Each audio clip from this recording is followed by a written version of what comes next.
Good evening, ladies and gentlemen, boys and girls. Thank you for joining me here tonight for another YouTube live show. I am John Kurtz. Good live show for you tonight. I am leading today with a little bit of actual football talk.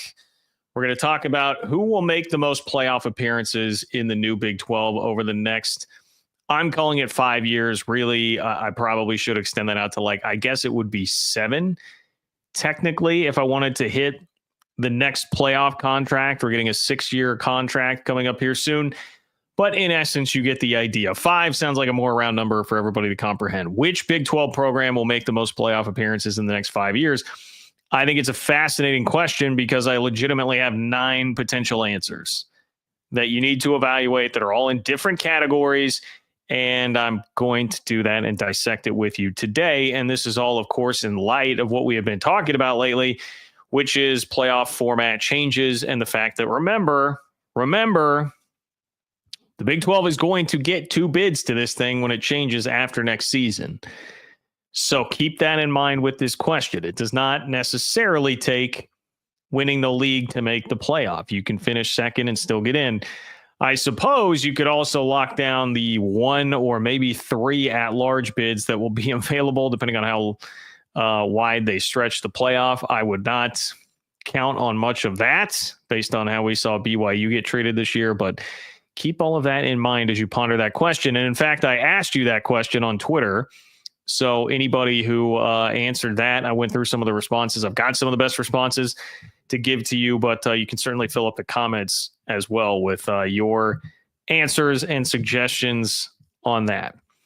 We've got that. We've got Brett Yormark live on the scene at College Game Day this weekend, taking a page out of the SEC's own playbook. You got to love that, right? The SEC and Big Ten are going to go run around stealing everybody's good ideas. You can run around and take a book out of their PR. Their PR playbook is really what it was. Page out of the PR playbook. Anyway, we've got Mark Harlan, the AD at Utah, speaking out and changing his tune a little bit on the Big 12. How about that? Mark Harlan, maybe a Big 12 fan now, fan of Brett Yormark's, happy to be in the conference. I'll let you know what he said in an interview that he did with KSL. He also, I think, lended some credence to one of my Big 12 football hot takes for 2025. And Bill Self, did he actually try to leave Kansas for Oklahoma State, or did he consider it seriously? Because one of the most serious journalists in the conference that's been around for a long time, Barry Trammell at the, keep wanting to say the Oklahoma and now the Tulsa World, he put that out there. That Bill Self seriously considered the Oklahoma State job, and Bill Self responded.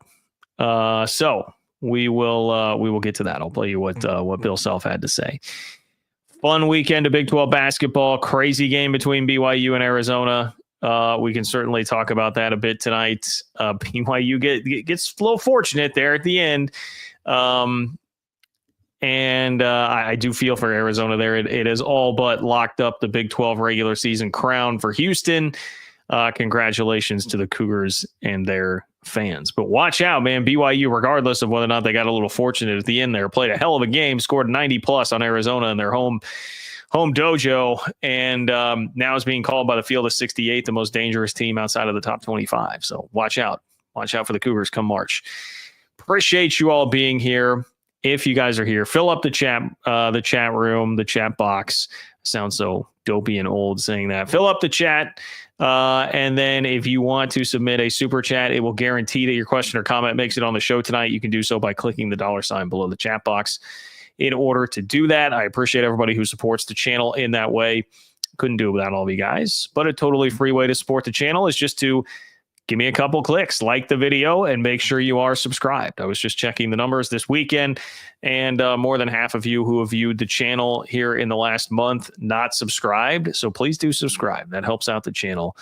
And again, fill up all those comments. It is John-Kurtz-4 on Venmo if you want to leave me a question or comment there. If you're not able to catch the show live, it's a great way to stay involved, stay informed, and be a part of the conversation. John-Kurtz-4 on Venmo. In order to do that, appreciate everybody who does that as well. I'll kick off the next show with your question or comment. if you leave me one there.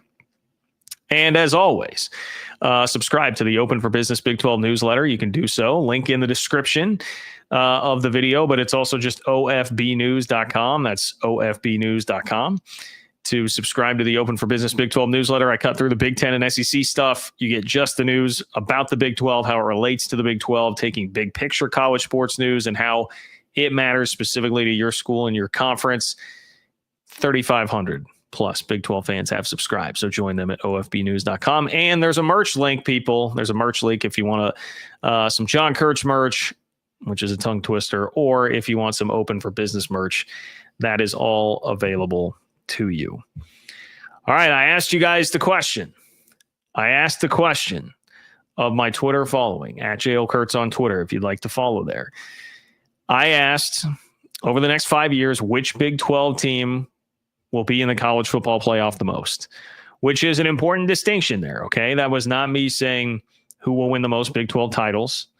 That was not me saying like who is going to run, quote unquote, the new Big 12, but who is going to make the playoff the most out of the next 5 years in the Big 12. So again, if I were doing this through the next college football playoff contract, basically to the end of when everybody expects there to be a bunch more movement, it would be, I believe, 7 seasons because we got one more left of this and then a 6-year contract after that with the playoff. Or is it 5? Maybe I'm off. Maybe it is just 6. Either way, I digress. I went with 5 because it's a more round number. So you've got 1 year this year where the Big 12 is all but assured one playoff spot, and then 4 years where the Big 12 will have 2 playoff spots, most likely. Obviously, with all the Ross Dellinger reporting lately, that is where it is headed. Okay. Now, I do have an answer. I did come to an answer on this, but you have to wade through 9 different categories, or rather 9 serious contenders first. And I believe I have 4 different categories.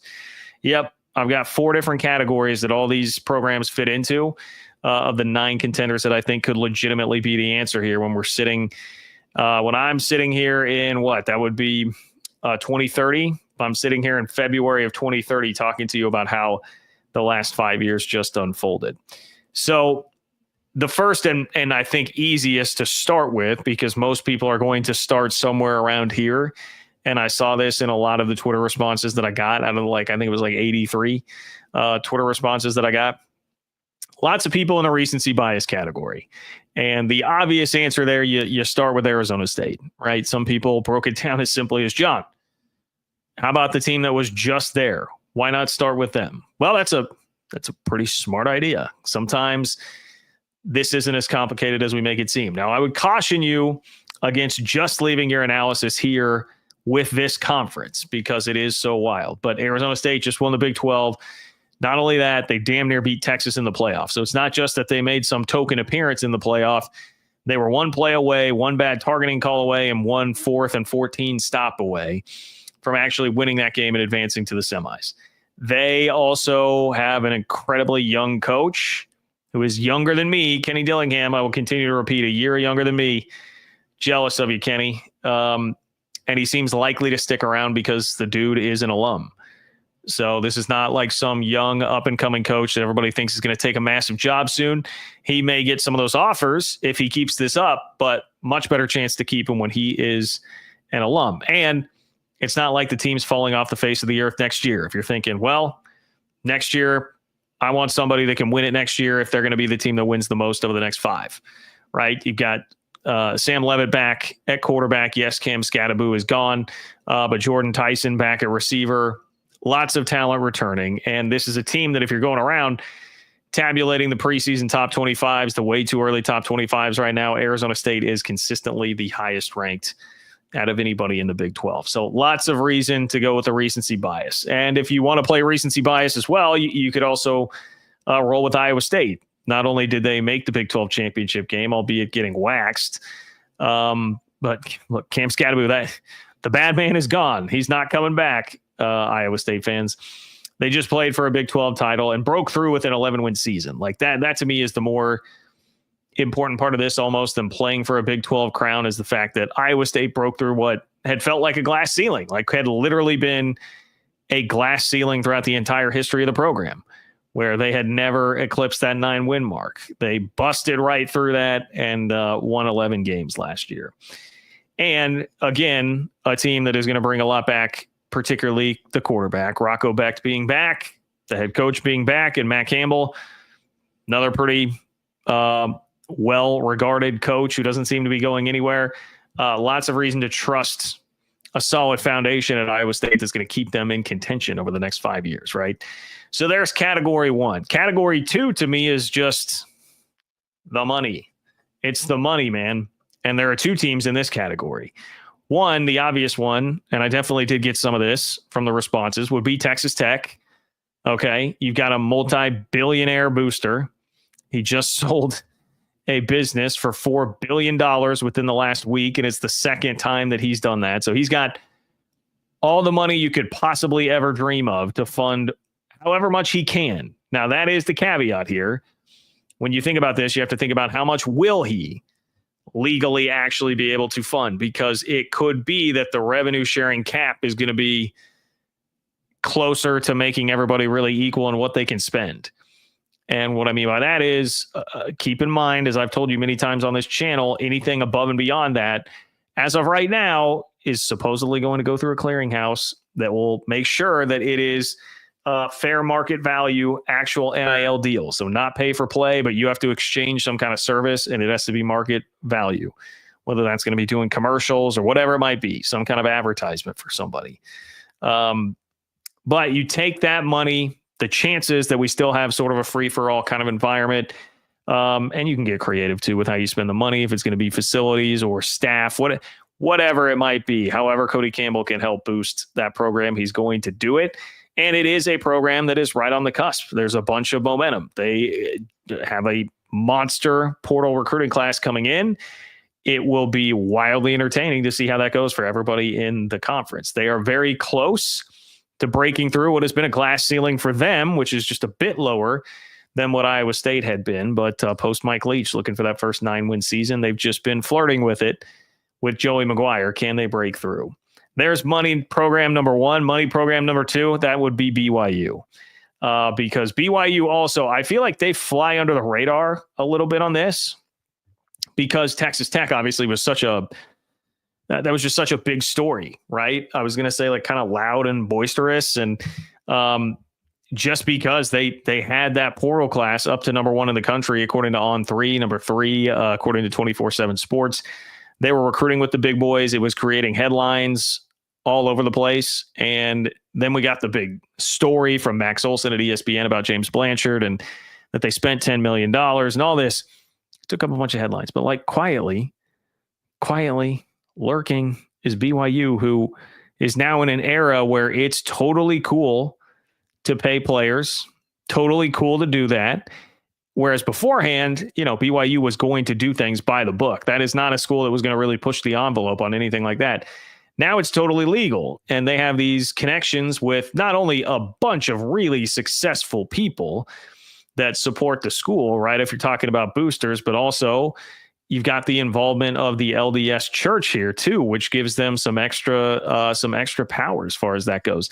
And it really, if you pay attention, like you can see, I mean, they're pretty well resourced. I mean, first of all, we know about AJ DeBonsta, the number one basketball recruit in the country, who's coming in next year and getting paid multiple $1 million to do so. You got to have some cash if you're going to be bringing him in. But even stuff like I was hearing people say, when K-State went down there to play in football and I went, it's like a lot of people were blown away by the amount of money that was being spent on just in-game experience at BYU. And it is phenomenal, but just like entertainment options, what they do, Cougar Canyon, like everything that goes around the game, the whole infrastructure of the game day environment is definitely something that takes some money and resources. BYU's got it.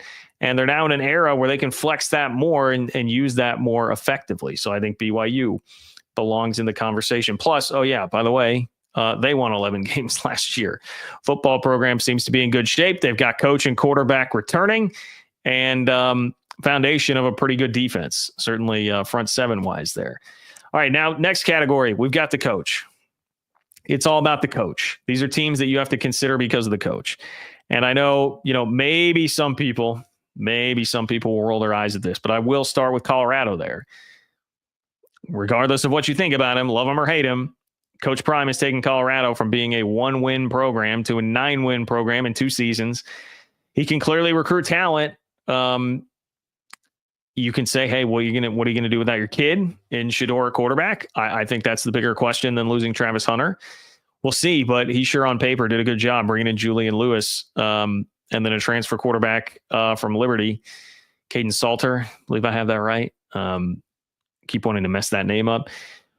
But he's got a lot of talent coming in to replace. And now we'll be selling a Heisman and 2 likely top 10 draft picks on the recruiting trail moving forward. Like, it's just going to get better for him when he's trying to attract some talent. So Colorado, absolutely fair to say they're in contention because of the upward trajectory of the program. Their coach clearly can bring in high-level talent and showed last year like they can program build. That program got better in the trenches and on defense, which is like that takes legitimate program building to make happen. K-State, I will put in this category with the coach.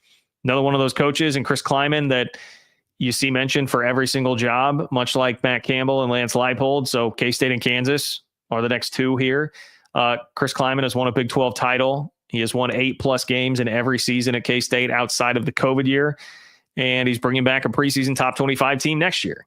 Again, if you're looking at the preseason top 25 way too earlys that are out there. For Kansas, I think most people would agree. You know, anytime I see those list ranking coaches, you've got Lance Leipold in the top 15 to 20. Most people would agree. I think he's a top 15 to 20 coach. Insane turnaround at KU, obviously, to get them to 9 wins 3 years after taking over maybe the worst program that we've perhaps ever seen, or at least had gone through the worst decade of Power 4 football we'd ever seen. But he did, it fell back a bit last year. I think he needs to rebound, prove he can do it without his stud offensive coordinator and Andy Kotelnicki, who's gone. And just if we're talking about this, I mean, there's a difference between winning 9 games and finishing kind of middle of the pack in the league, where they 5-4 in the league, the 9-win season last year. Difference between that and breaking through it, actually getting to the playoff, finishing first or second in the league in this format. So, but because we've seen the coaching chops, I think it's fair to include him in that category. Now, the last 2 here, still in the coaching category, are going to sound really, really familiar in terms of their stories and their situation. So Utah is one, and that is because of the coach, man, Kyle Whittingham. It's funny to the BYU fans who were very upset the other day that I put Kyle Whittingham still in the S tier on the ranking Big 12 coaches, my Big 12 coaches tier list. I was reading through the mentions of asking simply who is going to win or make the playoff most out of the Big 12 over the next 5 years. And I was getting crushed for being way too much of a BYU homer by Utah fans there. So just putting that out there, you can't win. But Utah fans, I'm including Utah here, obviously. And you're going to hear a lot more about Utah throughout the rest of the show today. But Kyle Whittingham has 7 10+ win seasons. He has 3 New Year's Six bowls. He has 2 Pac-12 titles. The guy didn't forget how to coach. Now, maybe he doesn't quite have the passion, drifting away here at the end, losing grip toward the end of his, those are things that are going to get brought up after you have back-to-back years like they have had here. But I think you could also just as easily ascribe it all to their quarterback situation has just been totally cratered by injuries, and that leaked into everything else that was happening with the program. Kyle Whittingham's done enough. He deserves to still be mentioned there, as does Mike Gundy, even though Oklahoma State did not win a game in the Big 12 last year. But Gundy's got 8 double-digit win seasons. He's got 2 12-win seasons. He's made a bowl game in 18 of 19 years. I know how bad last year was. I know there are a lot of things that make it seem like he's trending downward. Respect the man enough to put him on this list. The answer still could be Oklahoma State. I had an Oklahoma State fan respond to me with this question and say, like, hey, anytime in the last 5 years before this year, if you would have asked me, I would have said Oklahoma State. Now I'm not so sure. I think that's fair. It's fair to have that trepidation, but I'd still keep them on the watch list. And then finally, my last category here with 2 teams that also I think are sort of similar. It's just the recent pedigree. It's just the recent pedigree category, which is TCU and Baylor. Because TCU has shown under multiple coaches now they can win at the highest level almost of the sport, winning 12 games. Gary Patterson did it. And then obviously Sonny Dykes did it to get to the national title game 3 years ago. That program's got 4 11+ win seasons in the last decade. That's I guess it's 11 years, 4 of the last 11 years if you go back to 2014. Still pretty impressive for that program. They've got the ceiling. We know that they have the ceiling. We know that they can do it with different coaches. And Baylor, 5 of the last 11 seasons, 10+ wins. Another pretty impressive stretch, a very similar number to what I just rattled off for TCU. They've had 4 New Year's Six bowls in that time span. Obviously, a Big 12 title. Like there's a lot to like about that program and its history. It's just right now you're like, okay, can Aranda get it back there? But another thing to say is, hey, Aranda did it once. He's done it once in his tenure at Baylor. So I would keep them on sort of the watch list here. I would keep them on the watch list. So that's the group I think the answer would come from here. I will, before I give you my answer here at the end, I will acknowledge a couple of things. One, if anybody were to give you on this, like the odd, like, hey, you can have the field or you can pick X team, you're obviously taking the field. I mean, it's the Big 12, literally the team picked last year, won the league. It's going to be really difficult for one team to rip off a long run here where they're doing it like every year, making the playoff every year. So the field is by far the best bet. I do think because there are 2 playoff spots, though, to challenge my last statement a bit, there is a better chance, a slightly better chance that you get a team that pops for like 4 playoff appearances in the next 5 years, because you're going to have 2 spots open from the league every single year starting in 2026. So that will help. But my answer right now, and I know I started it off literally the first, I was like, hey, if you wanted to, this is kind of the easiest way to do it right now would be to just say Arizona State. I'm going to lean Arizona State. Because I think Dillingham looks like a stud. He's got a bunch of key players back from last year, so he can get started right away this year. And it just feels like he's really awoken something there and is going to still be around. And I like the vibes at Arizona State right now. So slight lean there, while acknowledging that it is perhaps a little bit foolish to think in that sort of like linear fashion about the Big 12 right now when everything is all topsy-turvy. So that's where I'm at. But, as far as like Twitter responses that I got from people here, I was going to bring up some of the best. We've got this one from Sam. Sam is a Baylor fan, it would appear here. So let's go check in here. BYU or Baylor might make the most appearances, but Oklahoma State or TCU have the best shot to win. Those programs have always seemed to have bigger rebuild cycles, but their ceiling is the highest. I would put Baylor in that too, if I'm being honest, Elmore. Like, I think Baylor has proven to have a really high ceiling, a 12-win ceiling. TCU has proven to have a 12-win ceiling and a play in the national championship game ceiling. So it was 13, right? They won 13 that year, 13-win ceiling. And Oklahoma State has, they Fiesta Bowl, 12-win season. Recently here, flirted with the national championship, although that was all the way back in 2011. So I can see what you're saying. Just in terms of the high level that they have shown that they can get to in the past. Now we've got Caleb here. Let me spotlight Caleb. Caleb says Utah and Oklahoma State probably going to be rebuilding with a new coach in that time frame, while West Virginia, BYU, and Texas Tech all trending towards sustainable success. Well, fair point that like the Utah Oklahoma State thing swings wildly differently if you have to worry about a new coach, when those have been guys that have been there for 2 decades now that have just been rock solid. I will disagree with you on West Virginia. I've told you guys, I like the Rich Rod hire a lot more than I like the Scott Frost hire. I've come around to it a little bit more, but I don't think it's fair to say that like West Virginia's been trending towards sustainable success. It's been a program mired in complete mediocrity, and that drove the fans crazy. And Neil Brown has not exactly been like trending super upward, and now you're starting completely over with a new coach. Like we got to see that. We got to see what Rich Rod is going to be. Texas Tech training towards sustainable success. I can listen to that. BYU trending towards sustainable success. I can listen to that. Interesting thoughts though there from Caleb. And now finally, it was JD. We've got JD here. JD, it looks like JD is a BYU fan, actually. And JD says, whispers very quietly, Utah. I'm telling you, I think Utah is a definite contender on that list, man. I respect Kyle Whittingham enough that I would say watch out for it. I wouldn't predict it, but I would say watch out for it. There's a lot of volatility there because it could turn into one more bad season, and all of a sudden he's handing it over to Morgan Scalley, and like we'll see.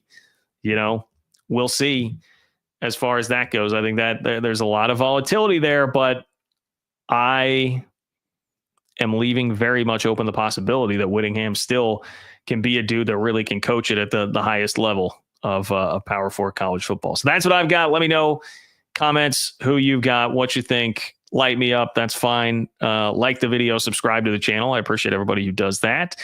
You can submit a super chat to guarantee that your question or comment makes it tonight by clicking the $sign below the chat box.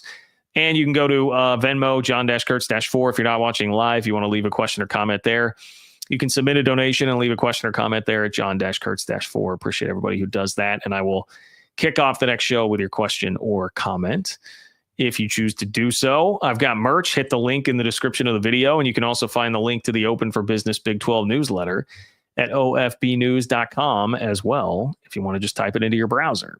Be like 3,500 plus other Big 12 fans who subscribe to the Open for Business Big 12 newsletter. Pacific Northwest Ute. What's up, Pacific Northwest Ute? Whittingham, coaching and winning is like NILing a bicycle. You never forget. Dark Horse, dual threat, go Utes, we coming, look out Aztecs. Yeah, I know that I'll show I'm Payson Cougar fan directly in contrast here. Payson Cougar fan is making fun of the funds or lack thereof Pacific Northwest Ute, it would appear. I don't think that Utah has the financial backing of a BYU, but it certainly seemed like Utah did a pretty good job in the portal this year with what backing they had. In fact, let's look up 24/7 team rankings 2025 football portal. I am curious who it would list. And of course, I'm not going to get the team ranking here, which is going to make for just terrible, terrible dead air here. I hate that 24/7 won't just pop up with that. All right, whatever. I've got on three. They win because they're actually going to show up here. And can I sort by conference? Big 12, Big 12, Big 12. Well, okay. They've got BYU at 10 and Utah at 15. So there goes my whole point. I certainly like what Utah did at quarterback with Dampier. But we'll see. We'll see how well it works out. Appreciate you, Pacific Northwest Ute. I'm telling you, I am buying the Kyle Whittingham's not a dummy, and it could just be that they had really bad luck with injuries at quarterback / maybe just should not have put as many eggs into the Cam Rising basket after it became apparent that injuries were going to be a big problem for him, and that they can get it corrected if they have the right guy at quarterback. Well, look, you guys know I love Brett Yormark. The SEC, not very popular around here, but if you can find good things to take from the SEC, package them and use them as your own, I'm very much in favor of that. And that's something that I saw Brett Yormark do this weekend. Take some PR tips, really, from the SEC. And I don't even totally agree with like everything I saw him say in this regard, but that doesn't mean he's not doing the right thing by taking some ideas here from the SEC in the way that he is presenting this to everybody. So we had College Game Day, big basketball game this weekend, Houston, Iowa State. Iowa State, speaking of bad injury luck, got hit with some really bad injury luck. Curtis Jones doesn't play. Keyshawn Gilbert doesn't play. And they fought their you-know-what's off and turned into a very close game. But here is Brett Yormark being interviewed at College Game Day, which First and foremost, I love that Brett Yormark is coming out to do this interview. It's like a 5-minute segment on big ESPN College Game Day. Now, what's the viewership for basketball College Game Day? It certainly is not football College Game Day, but it's getting a platform on ESPN in front of the college basketball nation. And it just gets yourself with an opportunity to push whatever it is that you want to push, paint your conference in whatever light you want to paint it in. And you get to be on the offensive about setting that narrative on an ESPN platform. And that is something that just for too long never happened with the Big 12. You didn't have leadership that was willing and or able to do that. Dan Beebe certainly was not doing that. Bob Bowlesby, I respect a lot, and I think he did a better job than a lot of people would give him credit for. But he was not like a dynamic personality that was going to go out and do one-on-one interviews like that. Yormark, and that is a part of this. Like, Yormark has become somebody that is appealing enough to like TV producers to be like, hey, we should do this. Like, we should get this guy out there. Like, I'm sure the Big 12 was pushing it too, but ESPN is willing to accept it because like Yormark's a name. He's accomplished enough now in his time at the head of the Big 12 that he's a figure that people want to talk to. And then on top of that, he's pretty dynamic. So that really helps the league, and it gives you the opportunity to do things like this. Like, he was asked about the gap between the Big 10, the SEC, and the Big 12. Like, hey, what about this growing financial gap?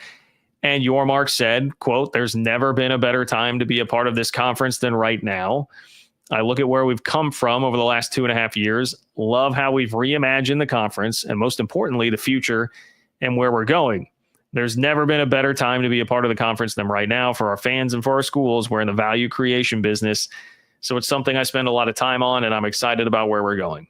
Now, if you listen to that and you thought, man, that sounds a lot like a politician skillfully dodging a question, you are correct. That is exactly what that sounds like. It sounds like some sort of political debate and being asked a question and not actually addressing the question head on, which is basically, that's just like politician 101. But you need a guy like that. You need a guy that's going to turn some of those narratives around so it's not just a 5-minute segment of ESPN saying exactly what they're asking about. Like, hey, this is an insurmountable gap that exists between the two conferences. You need somebody to like push back and bring some other things up. Hey, never been a better time to be a part of the league than right now. There's some politician in that, right? Like, 1996 might have been a better time when Texas and Oklahoma were still fresh in there, and Texas had not made Nebraska so angry that everything was headed toward complete and total chaos and conference realignment, right? There probably have been better times, but you find a way to spin it and sell it. Sell your league, man. And Brett Yormark is always trying to sell it. And when you do interviews like this, you have the opportunity to set the narrative like that instead of having it be thrown upon you. And I like that. Now there's this too. He was asked about the Big 12 and being the best basketball conference out there. This is what Brett Yormark had to say anyway about the Big 12 and the debate over who is the number one basketball conference. He says, quote, "Over the last 5 to 10 years, there's no debate who the number one basketball conference in America has been, and it's been the Big 12. And if you think about it, with realignment over the last 2 years, we got better. Think about Arizona, think about Houston here, think about BYU. That being said, I do expect us to have a presence in San Antonio, obviously at the Final Four. That is the exception when you think about Big 12 basketball. And when we're there, I think it further credentializes us as the number one basketball conference in America." And let me say, I love credentializes. That is a great word to use there. I don't know that it's a real word, but I love it. And this, I don't like.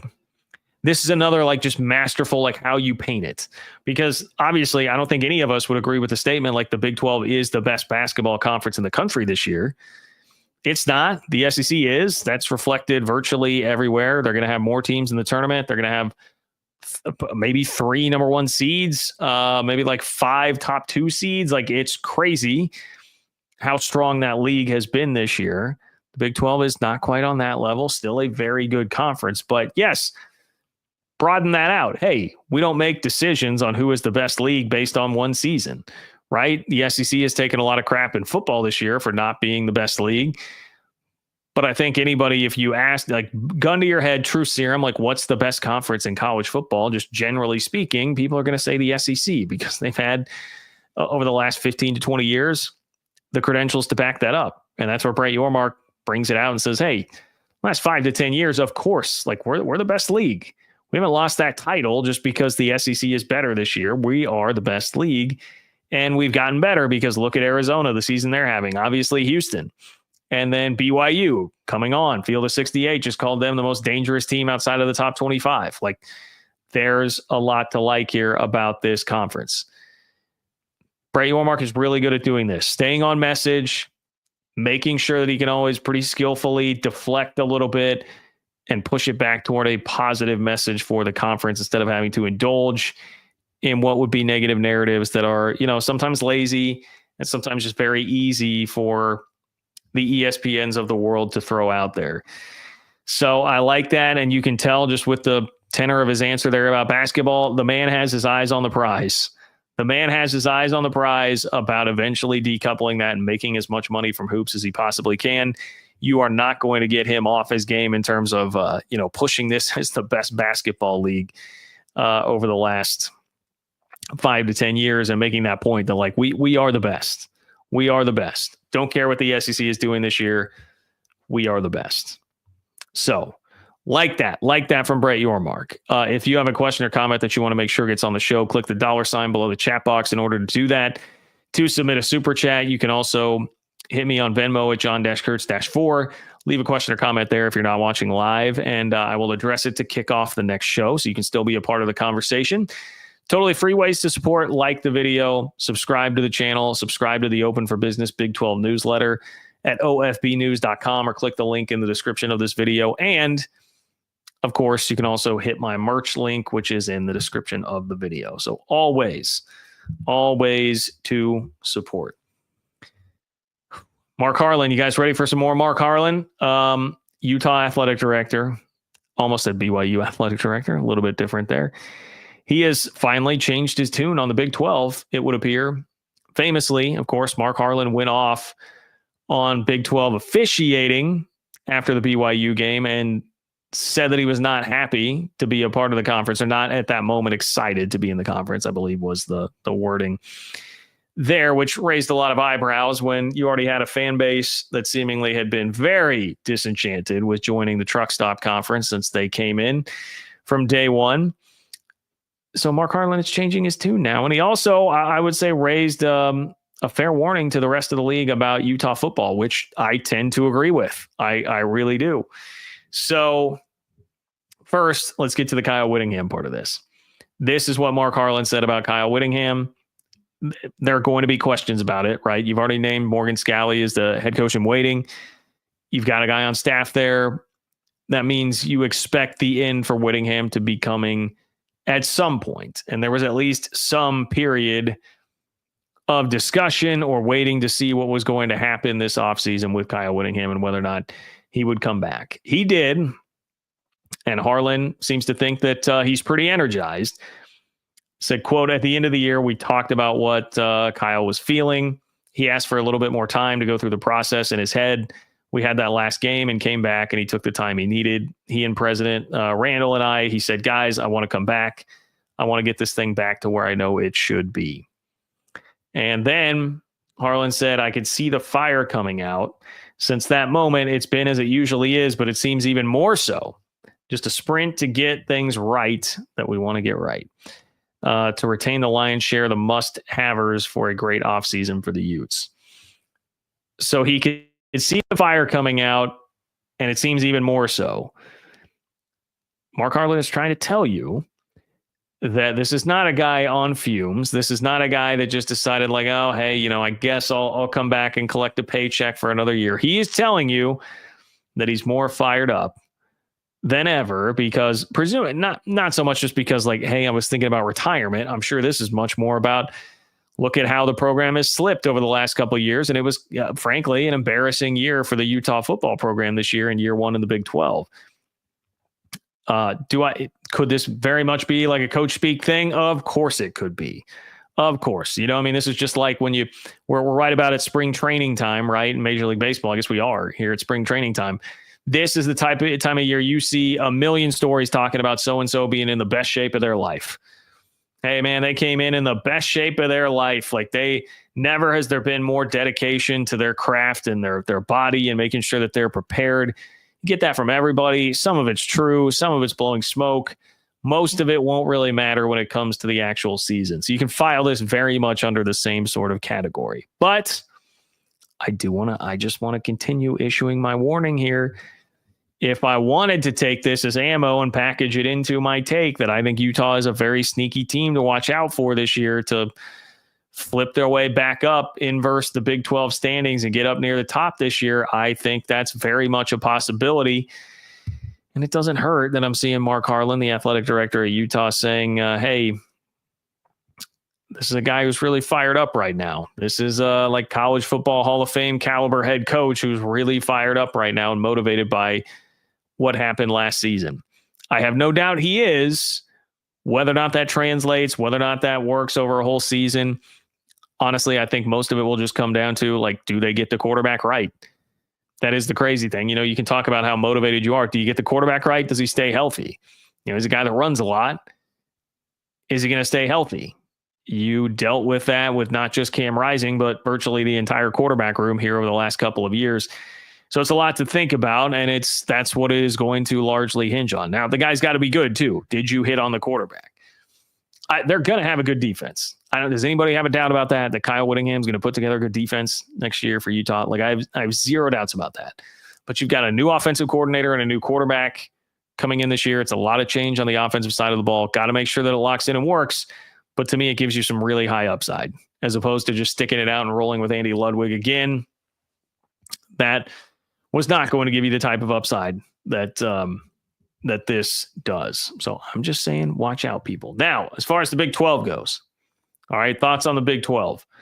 Mark Harlan, when asked about how they're feeling about being in the Big 12 right now, said, quote, I feel really good about it. We did a lot of studying and research, and Tom Holmoe was really helpful last year. We're on the other side of the halfway point. A couple things really stand out. One of the things we expected, no matter where you go, you're walking into full arenas. I don't want to disparage where we came from, but that was something you didn't see often. Everybody's adapting very well. Now, that's really all we got in terms of talking about the Big 12, and that's focusing it on just one point that seemingly was an obvious point, as he kind of said, hey, we came into the league, we knew that this would be something that would be true. But I do have a lot of reaction to this. Number one, whether or not you're taking this as how much he means this or really cares about it doesn't really matter to me. What matters to me is he's feeling compelled to say good things about the league, right? Feeling compelled to do interviews and say fairly positive things about the league, finding something positive to say. I don't care if he's doing it through gritted teeth, and I don't care if the fan base really likes it or not. If they feel stuck, they're not going anywhere. So I really don't. It's just up to, Utah fans, I would love for you guys to be happy and just enjoy your day-to-day life a little bit more. So if you were more accepting of your life in this new conference, I think that could help you very much so, but I can't force that on you. I just need your athletic director to not be a problem, not be a public problem. So this is a step in that direction, right? This is a step in that direction. That's where it'll start to get up a level beyond Utah fans into the Big 12 and being okay, if you're going to go 5-7 and then be talking about how much you hate the conference and it's rigged, not a good look and not something that's going to arrive on Brett Yormark's desk without some sort of punishment happening there. So this is good. This is good. We're not seeing that. You're right. Pacific Northwest Ute, I see you. It's the apology tour for sure. Also, his comments are objectively true, right? In the Pac-12, I was trying to think about this. I was thinking Pac-12 basketball arenas, and maybe Utah fans who are here in the chat tonight can help me out a little bit. Was there a consistently packed basketball arena in the Pac-12? I was football, you've got Autzen, which is obviously near the top of the sport in college football in terms of loud, packed, great environments. But outside of that, like what is in the Pac-12 on that front? Like any kind of, I mean, UCLA is not packing it, right? Pauley Pavilion's not packed these days. I can't imagine. I don't know who you have that's like an intimidating atmosphere. And you got a lot of those in the Big 12, man. Not just football, but like Texas Tech is a great example. I was about to mention Texas Tech basketball, but Texas Tech football too. I mean, you walk into either one of those stadiums, like you're going to have a really raucous crowd on your hands, tough place to win. Football, K-State, West Virginia, Oklahoma State. There's so many good atmospheres across the league that you just don't get game in, game out in the Pac-12. So very Arizona. Okay. Yeah, fair enough. I wasn't thinking of Arizona because Arizona is now in the Big 12. Yes, you are correct. You'd have Arizona basketball. You'd have Oregon football where you're going to walk into a packed, tough arena. I don't know outside of that what you're really expecting to get there. And finally, look, I just want to say on this front, especially because, I'm seeing the eye patch, who I know has been talking in here as a Utah fan throughout the chat tonight. I respect Mark Harlan. Now, I don't respect how he acted after the BYU game. It's something that clearly we've now seen from multiple angles was a holding call, and that was not the correct way to act. But I respect the guy's, like, he clearly has acumen as a good administrator in college athletics. I don't think he's a dummy. I don't think Utah's running a poor athletic department or anything like that. I don't think you get to where he's at by being some sort of dummy. So I think it probably is wise to go on an apology tour, regardless of what you think, Eye Patch. I think it is pretty wise, and I think he's somebody that does want to rebuild that reputation and knows it's going to be best for his programs if there's not a crazy amount of tension all the time between them and the league. And I think this year was evidence of that. Like, you had all that, you had this chip on your shoulder, maybe not even really chip on your shoulder, like thumbing your nose at the league as you come in, and you got humbled really fast. Say what you will about what caused it. It was a humbling ass football season for the Utah football program. Pick yourself up, be a little bit more chill, be a little bit more humble, see what happens. That seems to be the tone that you're getting here from Mark Harlan in Utah. I think it's smart. All right, you've got about 10 minutes, 10-minute warning. If you have something that you want to get in, I've got one more super chat to get to here from Matthew. But if you have one that you want to get in, click the $ below the chat box in order to do that.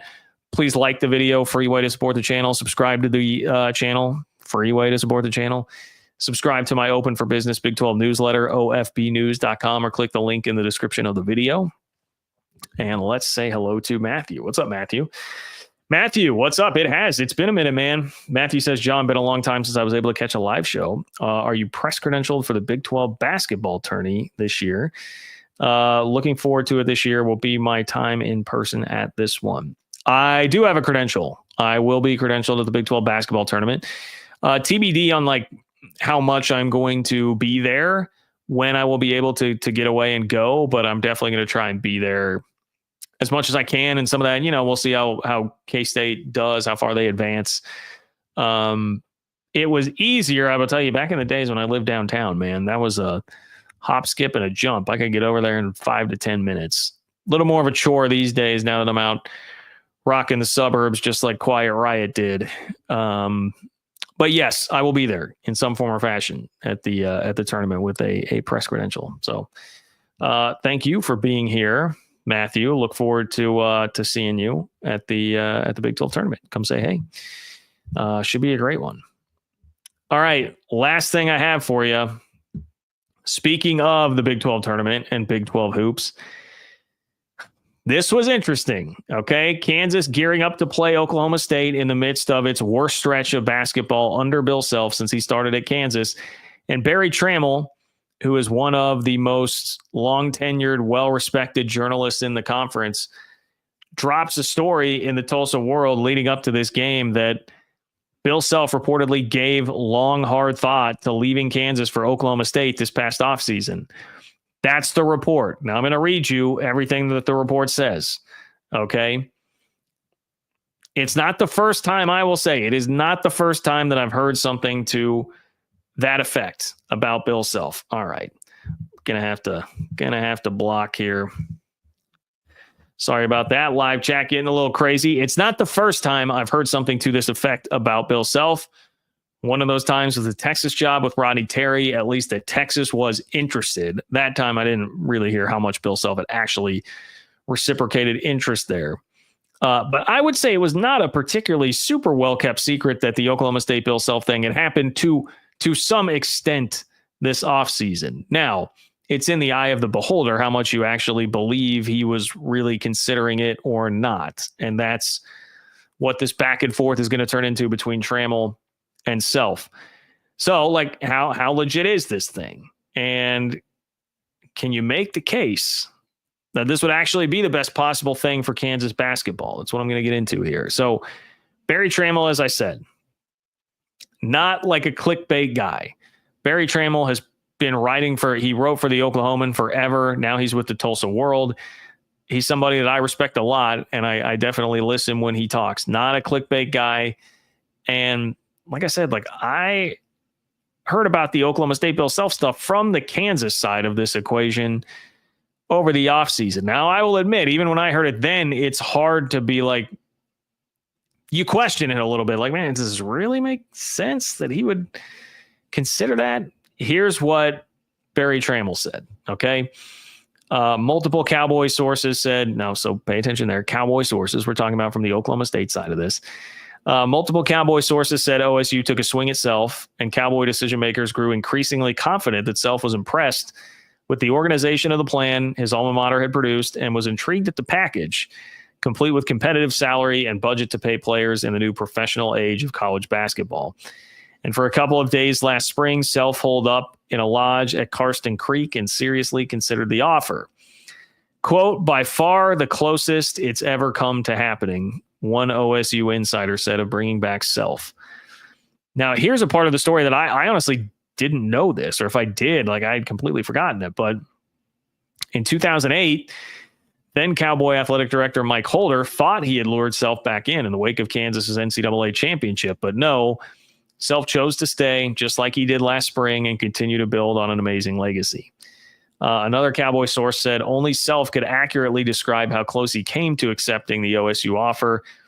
Efforts to reach Self this week failed, but the source described the courtship as consisting of long and deep conversations. He certainly seemed interested. All right, so there's a lot, right? That's more than just like one small line in the story. There's a lot of elaboration there.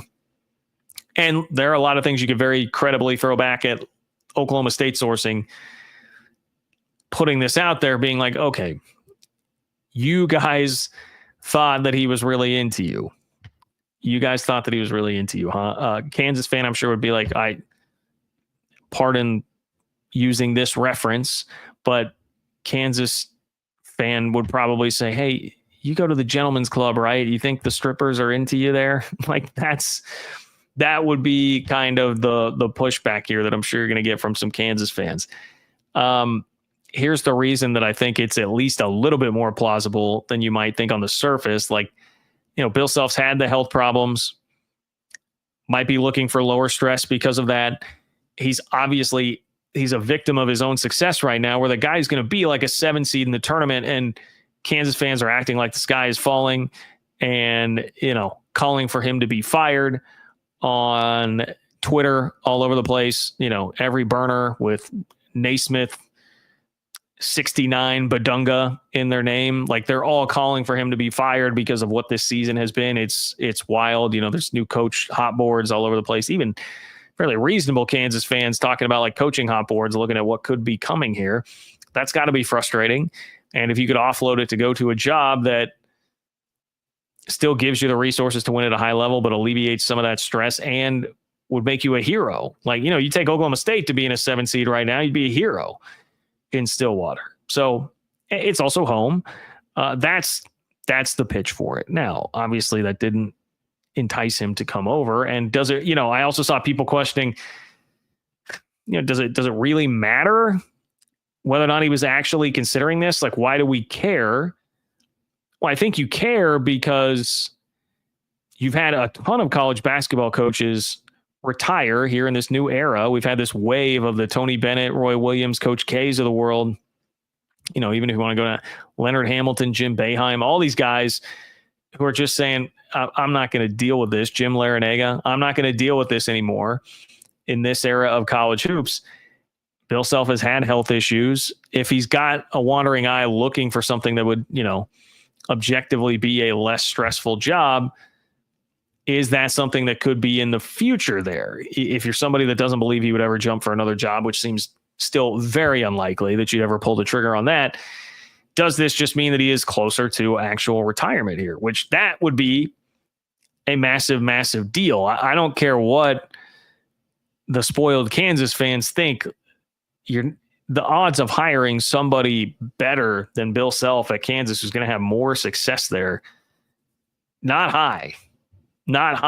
So that would dramatically change a lot of things for the Big 12. And it's important beyond just Kansas. I raised this topic recently on the show within the last couple of weeks. Like, hey, if you are trying to decouple basketball and make more money because of your basketball product, you really need Kansas to be good. I mean, it's one thing to have a bunch of really great teams. And yes, Houston's been awesome. Baylor's won a national championship.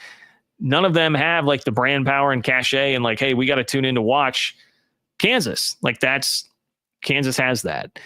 So it's better for the league if they are good. And if they are getting rid of, a guy who was, to me, the best head coach in college basketball before this full-on NIL portal era started and had been for a 15 to 20 year stretch, that's a pretty significant shift for the conference. That Yormark, who was just campaigning on College Game Day, as we talked about how damn good the league is in basketball, you got to be keeping your eye on that, man. You don't want to see Bill Self gone.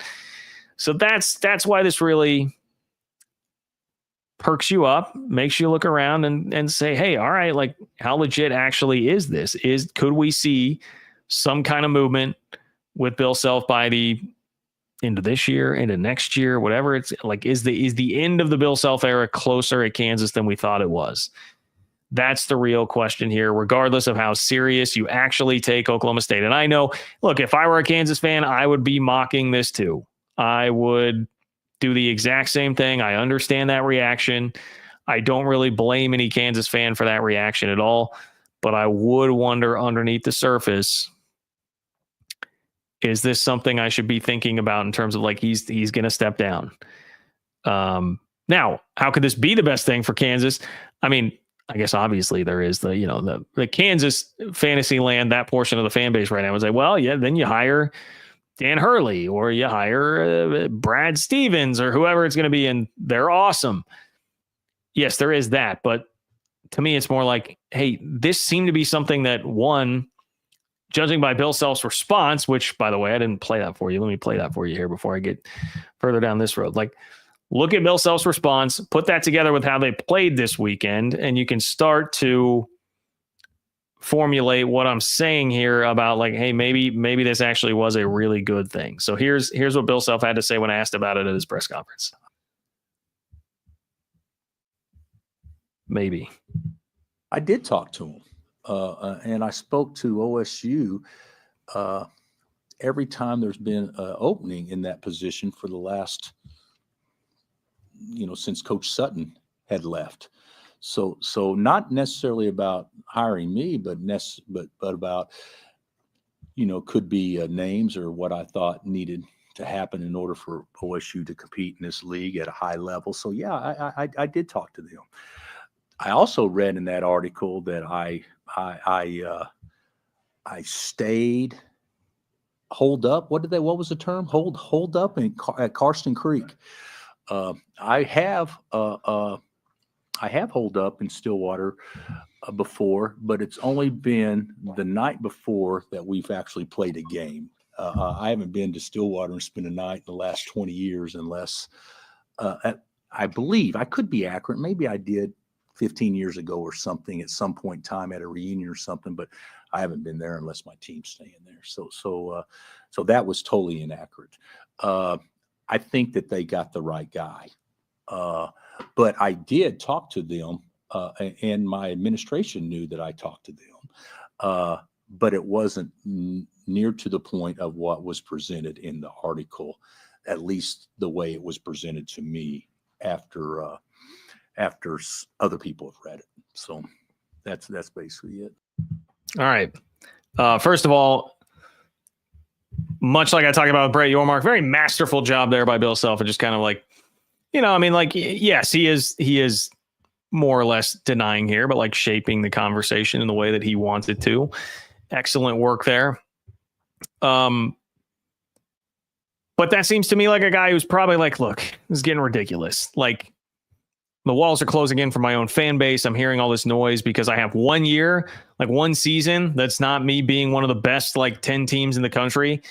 Literally the one time that it's happened. I know Kansas fans will look at me like, last year too, John. Like, okay. That was not like, look at North Carolina struggling to get into the tourney right now. Duke has had down years. Kentucky's had plenty of down years. Like all the other blue bloods, UCLA, Indiana. I don't even know that those, qualify. All of these programs have this. Kansas has not. It's been an impeccable run of consistency here, and he's having to deal with all that. And now, hey, we're in the midst. We're at our rock bottom, right? We just got completely drilled by BYU, and now you're going to throw this story out there at me. Felt to me like a thing that could rally the team, and then we went out and saw Kansas just totally destroy Oklahoma State this weekend. Keep your eye on Kansas. I, first of all, would have said that before any of this happened, because it's Bill freaking Self that is still the coach there. And it's not like they don't have some legitimate talent on the team. Kansas fans, I'm sure, would fight me about the level of that talent, but man, that's definitely a team that still could make a second weekend run in the tournament. And then we'll all be feeling a little bit silly about this whole conversation that we're having. And this type of event to bring the team together, there've been whispers about chemistry and issues there with Kansas.